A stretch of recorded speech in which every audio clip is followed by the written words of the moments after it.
অনেক রক্তের বিনিময়ে অর্জিত আমাদের এই নতুন বাংলাদেশের যে স্বাধীনতা, সেটার সুরক্ষা নিশ্চিত করার প্রয়োজনে বিদ্যমান রাষ্ট্র কাঠামোকে পরিবর্তন করে একটি নতুন রাষ্ট্র কাঠামো প্রস্তুত করার জন্য ফ্যাসিবাদ বিরোধী আন্দোলনে রাজপথে আমরা যারা ছিলাম, সকল রাজনৈতিক দল আমরা নতুন সংস্কার, নতুন একটি জুলাই সনদ, নতুন একটি জুলাই ঘোষণার মধ্য দিয়ে আমরা নতুন গণতন্ত্রের একটা অভিযাত্রা শুরু করেছি।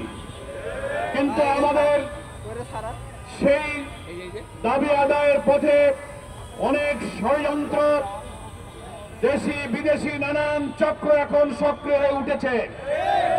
এর প্রতিবাদে বাংলাদেশ জামাত ইসলামী সহ সমমনা 8টি দলের 5 দফা দাবি অবিলম্বে জুলাই সনদ বাস্তবায়নের আদেশ জারি করা এবং জাতীয় নির্বাচনের পূর্বে গণভোটের দাবিতে আজকে প্রধান উপদেষ্টা বরাবর যে স্মারকলিপি পেশের কর্মসূচি, ঐতিহাসিক পল্টন মোড় থেকে সকল দল একসাথে সেই অভিমুখে আমাদের যাত্রা শুরু হবে।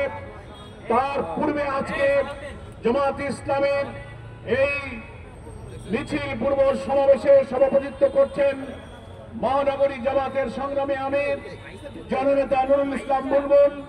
এখানে উপস্থিত আছেন জসিমউদ্দিন সরকার, কামাল উদ্দিন, শামসুর রহমান সহ অনেক জামাত নেতৃবৃন্দ। সংগ্রামী দেশবাসীকে আমরা জামাত ইসলামের পক্ষ থেকে একটা কথা বলতে চাই, প্রধান উপদেষ্টার সাথে বিনয়ের কাছে এটাও বলতে চাই যে আপনি গণ আকাঙ্ক্ষার প্রতি সম্মান রেখে রাষ্ট্র সংস্কারের জন্য 6টি কমিশন আপনি করে দিয়েছিলেন। আপনি সকল রাজনৈতিক দলের সংস্কার প্রস্তাবকে ঐক্যমত্যে আনার জন্য ঐক্যমত্য কমিশন আপনি গঠন করেছিলেন। আপনি সরকারেরও প্রধান, আপনি ঐক্যমত্য কমিশনেরও প্রধান।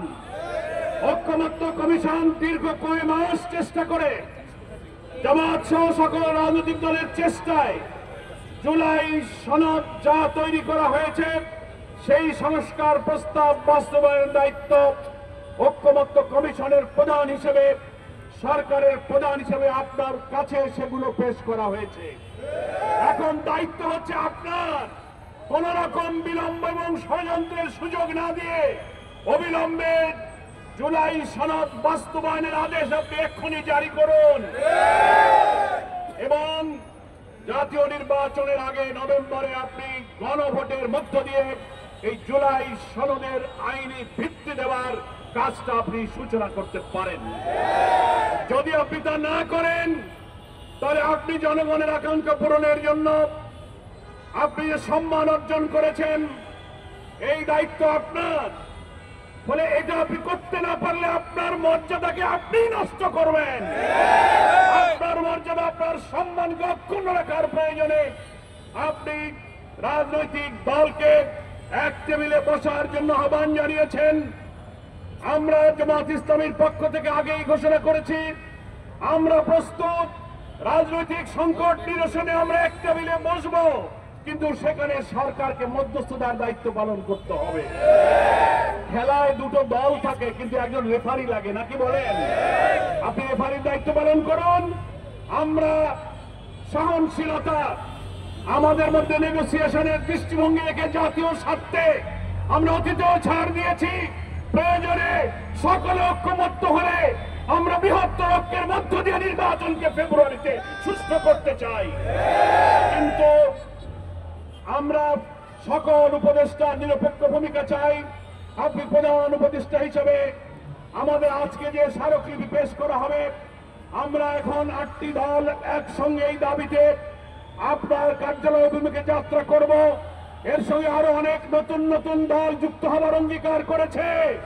এই আন্দোলনে বিশাল জনতা সামিল হবে। এখন আমরা সভাপতি জননেতা বুলবুল ভাইয়ের বক্তব্যের পর পল্টন মোড় অভিমুখে মিছিল সহকারে যাত্রা করব। বিভিন্ন